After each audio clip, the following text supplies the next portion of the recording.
So I'm in the forest once again, and it's summertime, and summertime in the forest is a very different thing.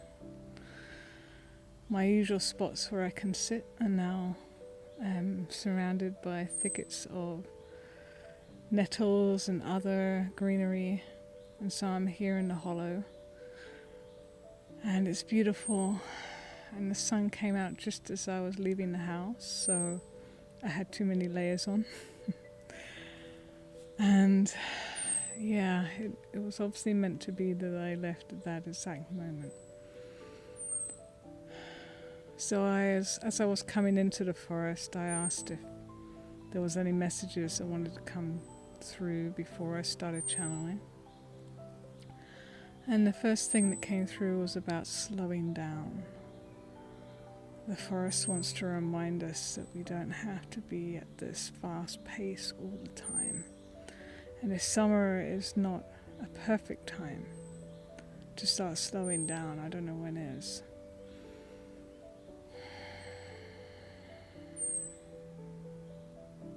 It's inviting us into stillness, into rest, into knowing that our value and our worth does not come from our busyness. In fact, it comes from the letting go of what we are not, so that we can truly be who we are. And you can only find that in stillness. It's so easy to forget ourselves in the busyness of everyday life, and forget to change our surroundings. And so as you are about to break up for the summer or go on summer holidays, take time to really appreciate the change of surroundings and the change of pace, because this is a good time to do it. And when we do have good weather, to sit in the sun as much as possible. It is so good for us. Some of us are not used to it, and we have to acclimatize to it. We're used to indoor living. But it's time to go outside now. Time to be in nature. Time to enjoy this lush, verdant world we live in, and to appreciate it, and to take the time to connect with it. Sit with a tree and see what thoughts come to you, whether it's in your garden or on a forest walk.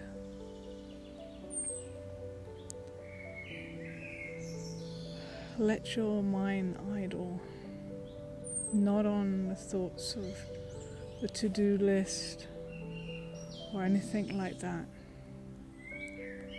but just let yourself fall into the stillness and see what comes to you, because not every thought is yours. The forest wants to speak to you as much as it does me, as does all nature. It has wisdom for us. I'm reminded of the fact that I did a card pull from my fairy oracle deck, and one of the cards I got was nature messages, and it's about connecting with nature and seeing what messages come to us. Do we see synchronicities of the same bird showing up, or the way the tree moves at us as we connect to it, or other symbols that have meaning for us that are related to nature? Maybe they could be stones or shells or pine cones or whatever it could be. And as I say pine cones, I'm reminded of the pineal gland, which is our third eye. Like nature wants us to see through our third eye and connect that way.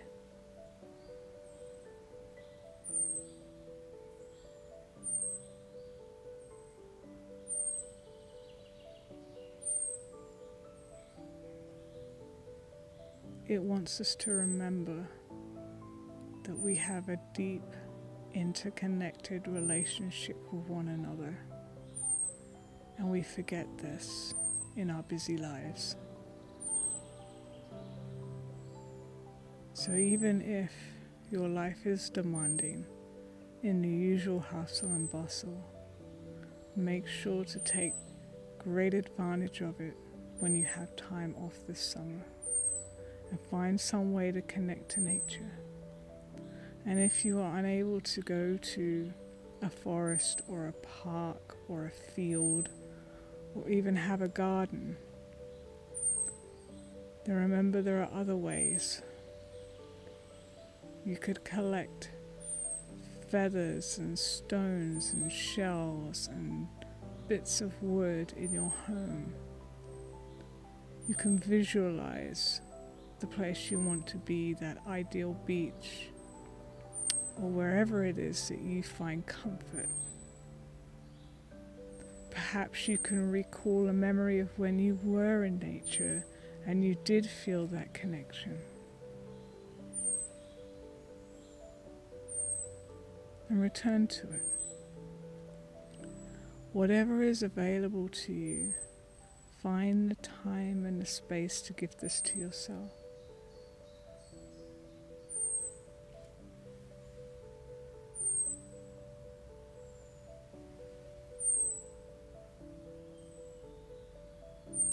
The insect life has grown in this forest since I was last here. I forgot about it. But I'm being reminded not to just go straight into battle with it.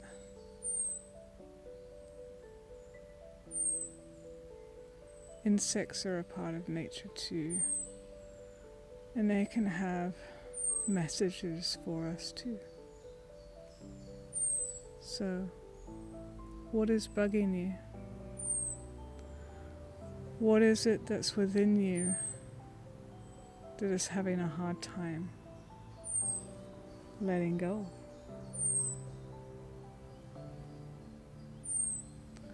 What is within you that is constantly chipping away at your attention and at your focus? What needs to be looked at? What can you do to release that, or to be okay with its presence?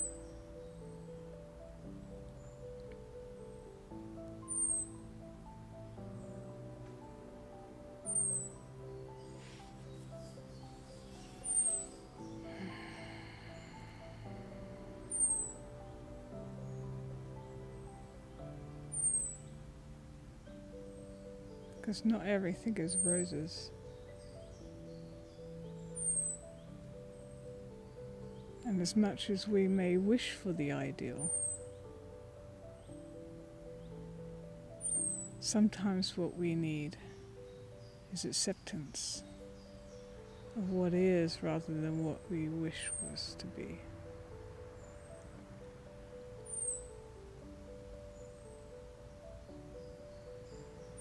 And so when you go into nature, when you get still, what is it that bubbles up?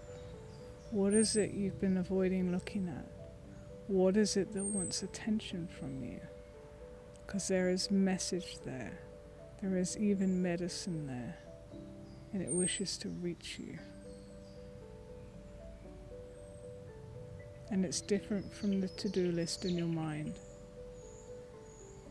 Because this could not come out without the space.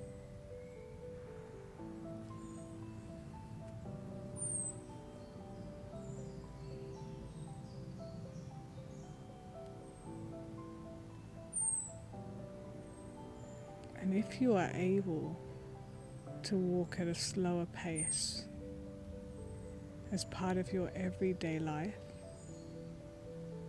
then there's no need to avoid these things. You can let things rise and fall naturally instead of saving them all up for the 2 weeks in July that you get off.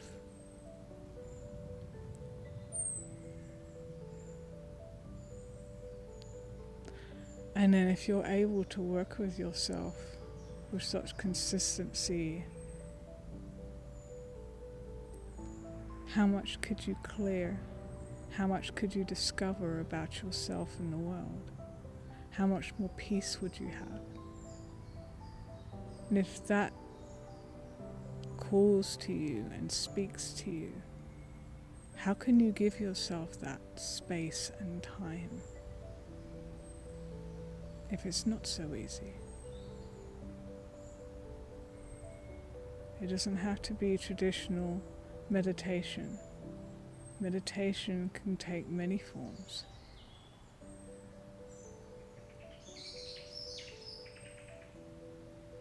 What is the way that speaks to you, that allows you to plunge into the depth of your being and release what no longer serves, and brings light to that which you have yet to fully integrate into your being? Perhaps old wounds and traumas, inner child wounds that wish to know that they are safe, know that the adult you or the older you knows how to handle them. What parts of you have you hidden away that wish to be witnessed?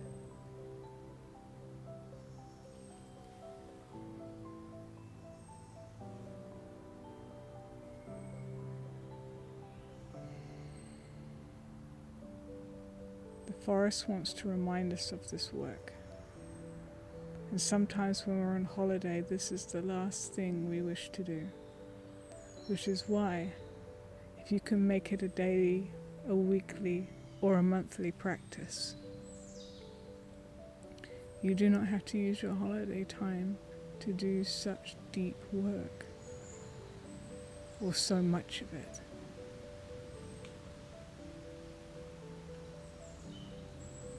And it may feel like these thoughts are invading you like a swarm of mosquitoes around you. It just shows you how much you have to work on. But that's okay. And sometimes there may be a lot, and sometimes there may be very little at all that wants your attention. And you do not have to do it all at once. We are here to learn, to grow, and to manifest our passions. And how can we do any of that if we do not know ourselves?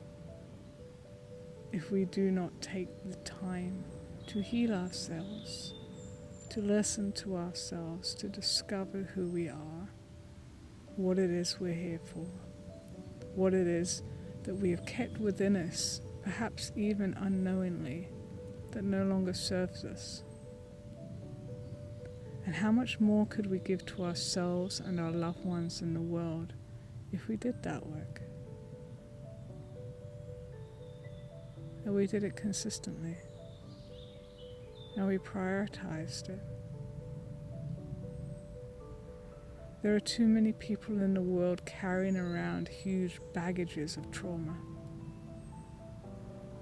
And every time someone takes the hard path of lessening their load, you make the whole world lighter. We need more lightness. We need more examples to show others that they can do the same. Because some get so stuck in avoiding that they don't know how to turn around and look at themselves.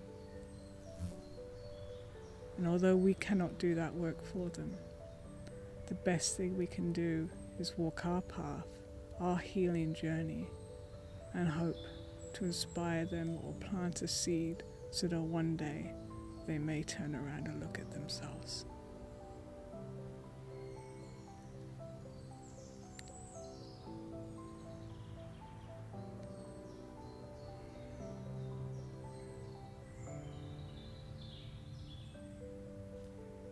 We are the world. We are a reflection of the all, just as the all is a reflection of us.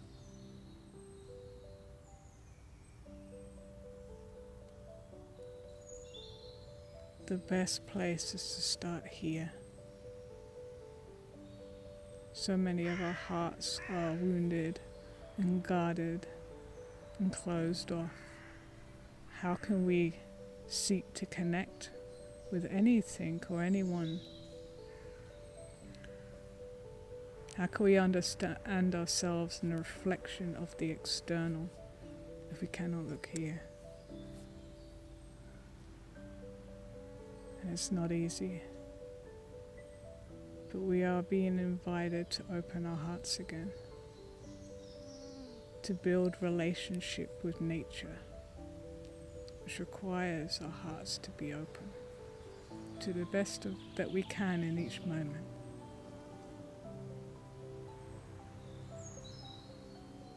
Everything is relationship.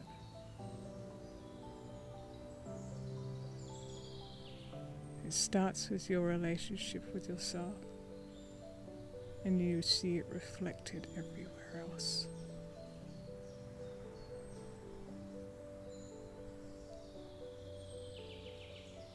The birds around us sing. They are sound healers.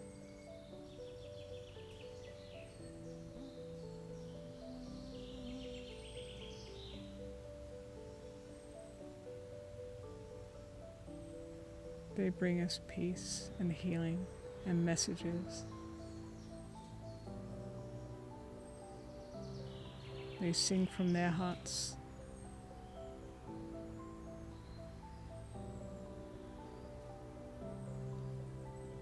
They remind us about the need to express ourselves. And so much of what we need to express is locked up here because the mind says we shouldn't express it. When you have a broken heart, the mind isn't going to help us.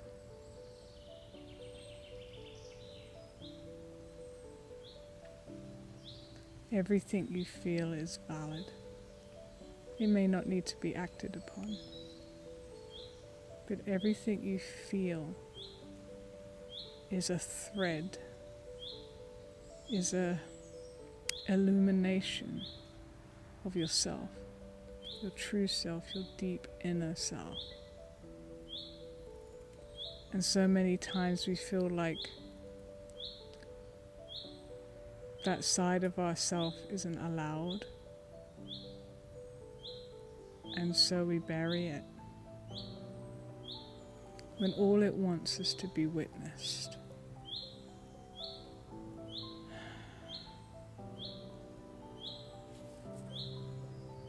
And in witnessing our hearts, we learn who we are. We learn what is and isn't okay for us. We learn what we want and what we don't want. We learn what feels aligned and what feels misaligned. We learn what our purpose is. We learn who we love. We learn who's important to us, what's important to us.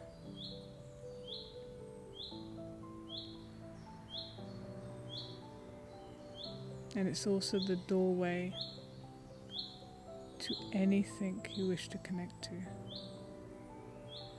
Whether that's going directly to the source of the divine itself, or a mosquito that lands on your arm, a tree in your garden, a bird on a window ledge, a leaf that falls to the floor. What do you wish to connect to? Where do you wish to find meaning? Where do you wish to look for guidance? Everything can teach you something. Everything is a reflection of us.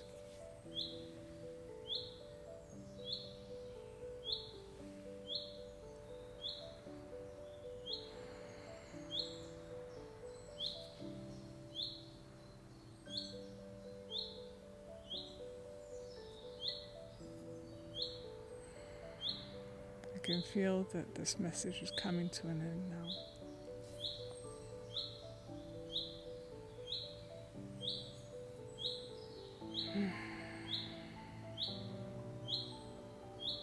Is there anything more you wish to say before we close?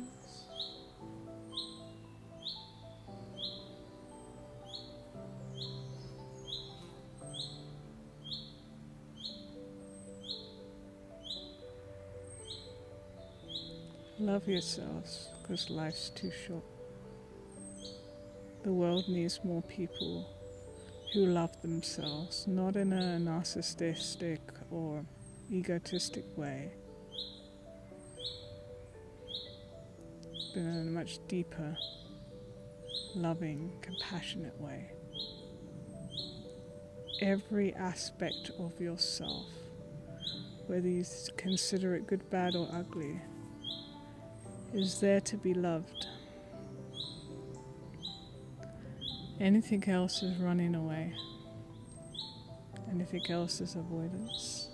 Anything else is dividing yourself into that which is lovable and that which is not. How can you be whole? And how can you wholly love others if you don't yourself?